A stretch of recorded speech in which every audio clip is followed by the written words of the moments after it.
ఇదిగో ఇది మా మేనిఫెస్టో. ఇందులో మీకు ఏ ఏ పథకాలు వచ్చాయో టిక్ పెట్టండి అని నేరుగా ప్రజలనే అడిగిన ప్రభుత్వం తనదని సగర్వంగా ప్రకటించారు ముఖ్యమంత్రి వైఎస్ జగన్. మేనిఫెస్టోకు విశ్వసనీయతను తీసుకొచ్చి ఏకంగా 99% హామీలు అమలు చేశామని ఆయన అన్నారు.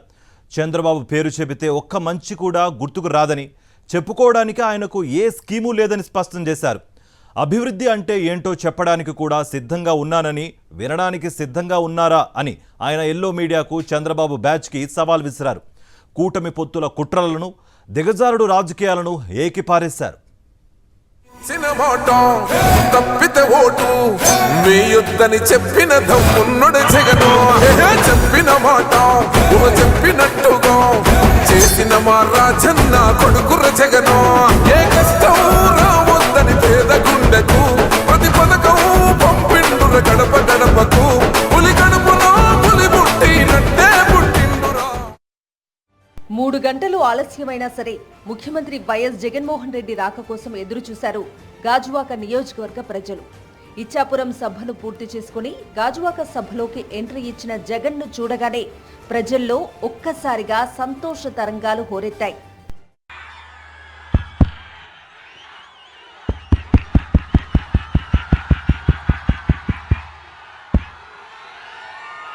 గాజువాక సిద్ధమా! అలా మొదలైన జగన్ ప్రసంగం అందరికీ కృతజ్ఞతలు తెలియజేస్తూ ఈ 5 ఏళ్లలో జరిగిన సంక్షేమ అభివృద్ధిని ఉదాహరణలతో సహా వివరిస్తూ ఆద్యాంతం ఆసక్తికరంగా కొనసాగింది. జగన్ ప్రభుత్వంలో సంక్షేమ పథకాలకే ఎక్కువగా నిధులు కేటాయించారని, అభివృద్ధే లేదని విమర్శించే వారి నోరు మూయించేలా ఆయన ప్రసంగం కొనసాగింది. ఇదే ఉత్తరాంధ్రలోనే మూలపేటలో 4,400 కోట్ల రూపాయలతో శ్రీకాకుళం జిల్లాలో మొట్టమొదటిసారిగా వేగంగా అడుగులు వేస్తూ ఈరోజు సీపోర్ట్ కనిపిస్తూ ఉంది.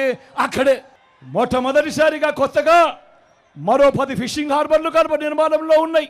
మరో 6 ఫిష్ ల్యాండింగ్ సెంటర్లు ఈరోజు అందుబాటులోకి వస్తూ ఉన్నాయి. నేను అడుగుతా ఉన్నా, మరి రాష్ట్రం ఏర్పడినప్పటి నుంచి రాష్ట్రంలో 4 లొకేషన్లలో 6 సీపోర్ట్లుంటే మీ బిడ్డ ఈ 59 నెలల్లో కడతా ఉన్నది మరో 4 సీపోర్ట్లు కడతా ఉన్నాడంటే ఇది కాదా అభివృద్ధి అని అడుగుతా ఉన్నాడు మీ బిడ్డ. ఒకవైపు సరికొత్త సంక్షేమ శకాన్ని ఆవిష్కరిస్తూనే మరొక పక్క పారిశ్రామిక ప్రగతి కోసం అన్ని విధాల జాగ్రత్తలు తీసుకున్నారు జగన్. పారదర్శక పారిశ్రామిక విధానం ద్వారా గతంలో ఎన్నడూ లేని విధంగా దిగ్గజ పారిశ్రామికవేత్తలను రాష్ట్రానికి రప్పించారు. దాంతో అనేక పరిశ్రమలు కొత్తగా ప్రారంభమయ్యాయి. ఏకంగా 1,00,000 కోట్ల రూపాయలకు పైగా పెట్టుబడులు వచ్చాయి. ఎప్పుడు పరిగెత్తని విధంగా ఈరోజు మీ బిడ్డ హయాంలో ఈరోజు 3 ఇండస్ట్రియల్ కారిడార్లు, 10 ఇండస్ట్రియల్ నోడ్స్, వీటి పరుగులు కూడా ఈరోజు మీ బిడ్డ హయాంలోనే ఇవన్నీ కనిపిస్తూ ఉన్నాయి. ఈజ్ ఆఫ్ డూయింగ్ బిజినెస్లో ఆంధ్ర రాష్ట్రం వరుసగా ప్రతి సంవత్సరం #1 స్టేటస్ మెయింటైన్ చేస్తూ ఉన్నది కూడా మీ బిడ్డ హయాంలోనే. చంద్రబాబు నాయుడు హయాంలో రాష్ట్రానికి ఎప్పుడూ కూడా రాని పారిశ్రామికవేత్తలు ఈరోజు పెట్టుబడులు పెట్టడానికి ఈరోజు రాష్ట్రానికి ముందడుగులు వేస్తూ ఉన్నారు అని అంటే ఇది చంద్రబాబు నాయుడు హయాంలో ఎప్పుడూ జరగని విశేషం కాదా అని అడుగుతా ఉన్నాడు మీ బిడ్డ. 5 ఏళ్ల చంద్రబాబు పాలనలో రాష్ట్రానికి వచ్చిన పెట్టుబడులు ఎన్ని అనంటే కేవలం 32,000 కోట్లు అయితే ఇదే ఈ 59 నెలల కాలంలో మీ బిడ్డ కాలంలో రాష్ట్రానికి వచ్చిన పెట్టుబడులు ఏకంగా 1,00,000 కోట్లకు పైగా ఈరోజు రాష్ట్రంలోకి వచ్చాయి అనంటే ఇది మీ బిడ్డ చేసిన అభివృద్ధి పాలన కాదా అని అడుగుతా ఉన్నా. చంద్రబాబు హయాంలో పోలవరం నిర్మాణం నత్తనడకన నడిచింది. అనేక అవకతవకలు చోటు చేసుకున్నాయి. చంద్రబాబు అవినీతి కారణంగా ప్రాజెక్టు నిర్మాణం ముందుకు సాగలేదనే విమర్శలకు లెక్కేలేదు. అంతెందుకు, స్వయంగా ప్రధాని మోదీయే చంద్రబాబుకు పోలవరం ఏటీఎం లాగా ఉపయోగపడిందని, ఎప్పుడు డబ్బులు కావాలంటే అప్పుడు డ్రా చేసుకున్నారని తీవ్ర స్థాయిలో ఆరోపించారు. लेकिन सच्चाई यही है कि पोलावरम प्रोजेक्ट को ये टीडीपी सरकार पूरा ही नहीं करना चाहती. एक तरफ वो केंद्र के भेजे पैसे सही जगह खर्च नहीं कर रही, उसकी कोशिश यही है कि किसी भी तरह प्रोजेक्ट की कुल कीमत बढ़ती जाए, लेकिन ये यूटन बाबू के लिए, ये टीडीपी के लिए ये पोलावरम प्रोजेक्ट एटीएम है, एटीएम उसमें से निकालो और भ्रष्टाचार का खेल खेलते रहो, यही उनका काम है। ఇదే అంశాన్ని ముఖ్యమంత్రి వైఎస్ జగన్మోహన్ రెడ్డి తన గాజువాక ఎన్నికల ప్రచార సభలో ప్రస్తావించారు. గత ఎన్నికల సమయంలో చంద్రబాబును విమర్శించిన ప్రధాని మోదీ ఇప్పుడు మెచ్చుకోవటాన్ని చూస్తుంటే రాజకీయాలు ఎంతగా దిగజారిపోయాయో అనే దానికి నిదర్శనమని అన్నారు.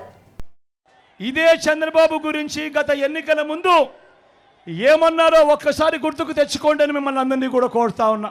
పోలవరాన్ని తన ఏటీఎంగా మార్చుకున్న చంద్రబాబు గురించి వెన్నుపోట్లు పార్టీలు మార్చడం, తిట్టిన వారిని చంకనెక్కడం వంటి విద్యల్లో బాబు నిపుణుడు, అత్యంత అవినీతిపరుడని చెప్పిన నోటితోనే ఇదే మోడీ గారు మళ్ళీ చంద్రబాబును తమ ఎన్డీఏ గూటికి వచ్చాడు కాబట్టి ఇంతకంటే గొప్పవాడు లేడు అని చెప్పి ఇవాళ చెప్తా ఉన్నాడు అని అంటే ఒక్కసారి ఆలోచన చేయమని అడుగుతా ఉన్నా. రాజకీయాలన్నది ఏ స్థాయికి దిగజారిపోయాయో ఒక్కసారి గమనించమని అడుగుతా ఉన్నా. టీడీపీ, బీజేపీ, జనసేనల కూటమి రాజకీయాలను తీవ్ర స్థాయిలో నిలదీశారు సీఎం జగన్. ముఖ్యమంత్రి వైఎస్ జగన్మోహన్ రెడ్డి కారణంగానే స్టీల్ ప్లాంట్ ప్రైవేటీకరణ ఆగిపోయిందని, ఈ విషయాన్ని అందరూ గుర్తుపెట్టుకోవాలని కోరారు. గాజువాకలో పొరపాటున ఎన్డీఏ అభ్యర్థి గెలిస్తే స్టీల్ ప్లాంట్ ప్రైవేటీకరణను ఎవరూ ఆపలేరని స్పష్టం చేశారు. రైల్వే జోన్ కోసం భూములు ఇస్తున్నా సరే వాటిని తీసుకోకుండా నాటకాలు ఆడుతున్నారని ఎన్డీఏ రాజకీయాలను తప్పుబట్టారు. బాబు దత్తపుత్రుడు మోడీ గారు కలిసి ఆడుతా ఉన్న ఈ 2024 డ్రామాలో రాష్ట్ర ప్రజలకు వీరి హామీ ఏమిటి అని అడుగుతా ఉన్నాను. ప్రత్యేక హోదా ఇస్తామని జట్టు కట్టారా అని అడుగుతా ఉన్నాను. పోనీ స్టీల్ ప్లాంట్ ప్రైవేట్ పరం చేయము అని జట్టు కట్టారా అని అడుగుతా ఉన్నాను. అందరూ ఆలోచన చేయమని అడుగుతా ఉన్నా. ప్రతి అన్నను ఆలోచన చేయమని అడుగుతా ఉన్నాను. ప్రతి అక్కను ఆలోచన చేయమని అడుగుతా ఉన్నా. మీ జగన్ ఆమోదం లేదు కాబట్టి స్టీల్ ప్లాంట్ ప్రైవేటీకరణ ఇంతవరకు కేంద్రం వెనకడుగు వేసింది. 5 సంవత్సరాలుగా స్టీల్ ప్లాంట్ ప్రైవేటీకరణ జరగలేదు అని అంటే దానికి కారణం, దానికి జగన్ అనే ముఖ్యమంత్రి ఒప్పుకోలేదు కాబట్టి అది జరగలేదు అన్నది ప్రతి ఒక్కరూ కూడా ఆలోచన చేయమని కోరుతా ఉన్నా.